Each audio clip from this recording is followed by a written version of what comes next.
Joseph était en prison, mais la révélation n'était pas dans la prison. Pendant que les gens pensaient et regardaient Joseph comme un jeune esclave, Dieu voyait le futur gouverneur de tout l'Égypte. Alléluia! Ce que les gens disent est important, mais n'a pas de valeur. Ne regarde pas à ce que tu vois, mais regarde plutôt à ce qu'il t'a dit. Tu ne deviendras pas autre chose que ce que Dieu a planifié, programmé, décidé. Rien de personne ne pourra empêcher à Dieu d'accomplir sa volonté dans ta vie. Les gens peuvent parler, mais il y a une seule parole dont la parole est éternelle, qui accomplit tout ce qu'elle dit, qui est la parole de Dieu. Reste concentré et focalisé ciel. Elle te mettra à l'aise et te fera du bien. Car lorsqu'elle t'attend la tête, elle compte sur elle-même pour t'accompagner. Quand Dieu révèle un fait, il va jusqu'au bout de sa délivrance complète. Dieu ne commence jamais quelque chose sans l'achever. Dieu ne fait jamais le contraire de ce qu'il dit.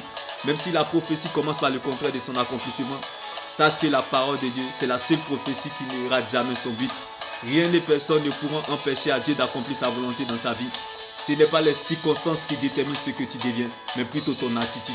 C'est ton attitude en face de la situation qui déterminera la qualité de ta vie. C'est ton attitude envers les autres qui préparera ton altitude.